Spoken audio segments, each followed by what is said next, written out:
And then let's talk about where is this all heading? It's nice to know that our skills and abilities can be used for a time to loosen our mind from the ego, but what comes past that? What's all this stuff about the world's an illusion? What's all this stuff about none of it was real and it never happened? What's all this stuff about even before that, the script is written? What is that? That's so far from our everyday human awareness. Where is this heading? Well, it's just heading in the same direction where you have to let go. Kirsten and I, we've had some travels. Some of you have heard of the Columbia Coffee Park parable, where we were down in Colombia and we went out to this rural, it was almost like a coffee amusement park, if you can even imagine that. For us, we had the same reaction. It's like, what is this place? It's like a coffee amusement park, and they had little coffee stands with pictures of Juan Valdez, and we're just like, strange idea, coffee amusement park. But there was coffee all over the place, and beautiful trees and cute little things you could see. But we were out there, and on this one particular day when we went out there, Kirsten just dropped into a mystical experience. And she was very, very childlike, and we would go to the little coffee stands where they had different varieties of coffee, and she would look at the menu, but she looked over at me and she said, I can't read. Suddenly I can't read. She looked at, and she could not, and this wasn't in Spanish, but some of it was, but some of it, it was in English, but she couldn't read the English. And then she had difficulty walking. She had difficulty putting one foot in front of the other. Literally, as the day went on, I just had to just take her hand like I was holding the hand of a toddler, because she couldn't read. She went more into this place of not knowing what the world was and what it was for.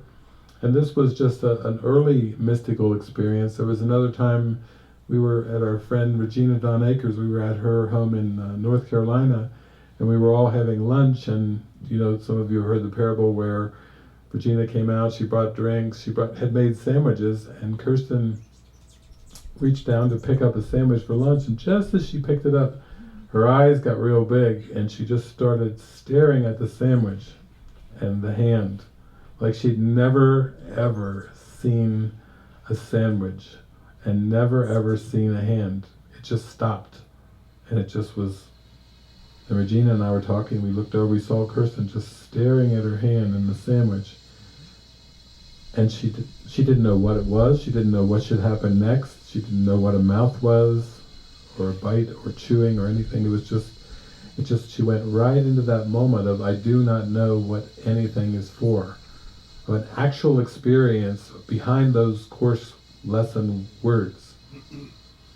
Nothing I see means anything. That was an actual experience, a mystical experience of the actual meaning behind those words that Jesus is pointing to.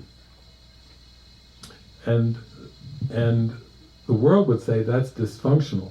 If you freeze and you suddenly don't know what anything is, the world would say, ooh, you've gone into some kind of psychotic break, when actually this whole world is a psychotic break.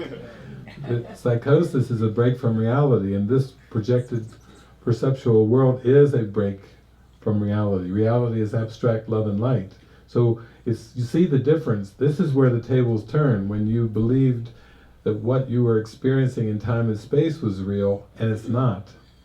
And love and light is real, and you don't know what love and light is, but when you have a mystical experience, the whole table gets turned right side up, and suddenly you, for one instant, you go into a state of a connection with reality. And they're very rare, and that's why they're dismissed. A lot of psychology, psychotherapy will even dismiss these things and say, oh, you had a psychotic episode, you were dysfunctional. But actually, it was a moment of becoming real.